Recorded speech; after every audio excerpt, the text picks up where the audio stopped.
आज अवकाळी पावसामुळे आमच्या मतदारसंघामधील म्हणण्यापेक्षा महाराष्ट्रातील शेतकऱ्यांचं अतिशय जास्त नुकसान झालेले, विशेष करून कांदा असू, फळबागा असू, अतिशय मोठ्या प्रमाणात नुकसान झालं म्हणण्यापेक्षा शेतकरी माझा आज एकदम हवालदिल झालेला आहे, शेतकरीच उद्ध्वस्त झालेला आहे।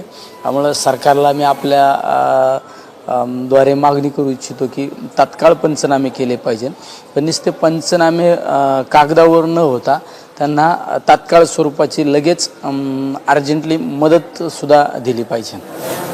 आता काळ असं आहे की सुरुवातीच्या टप्प्याचा काळ आहे, काही पिकं नुकसान झाले तर आणि मागच्या सरकारने सांगितलं की कर्जमाफी करू, त्यामुळं अनेक शेतकऱ्यांचं कर्ज देखील भरलं गेलं, त्यांना नवीन कर्ज मिळत नाही, पुन्हा पेरण्या करायच्यात। अशा परिस्थितीमध्ये बँकांना सरकारने काही निर्णय दिले पाहिजेत का, याच्याबद्दल काय सांगाल? सरकारने बँकांना आज सांगितलंच पाहिजे, पण शेतकऱ्यांना आज खऱ्या अर्थाने मदतीची गरज आहे। तुमची कर्जमाफी तर नाहीच, पण शेतकऱ्यांना ज्या पद्धतीने शेतीमालाला बाजारभाव मिळणं अपेक्षित होतो तो सुद्धा मिळालेला नाही, आणि अशा परिस्थितीत शेतकरी वावरत असताना आज शेतकऱ्यांवर मोठं संकट कोसळलेलं आहे।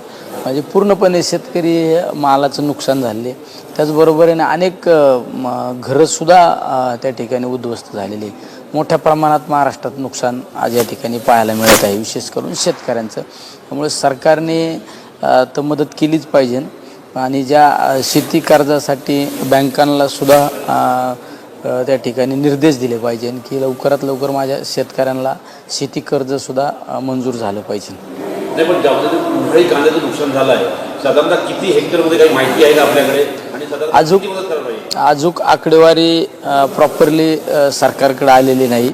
आकडेवारी 1-2 दिवसामध्ये आकडेवारी येईल, कारण पाऊस सततचा पाऊस चालू आहे, त्यामुळे आकडेवारी आल्यानंतरच त्या आकडेवारीवर बोलणं अपेक्षित आहे। पण त्यापेक्षा आमचं हे म्हणणं आहे की सरकारने अधिकाधिक मदत त्या ठिकाणी दिली पाहिजे। तुम्ही शेतकऱ्यांच्या बांधावर जाणार आहात का, हे सगळे पाहणी करणार आहात का?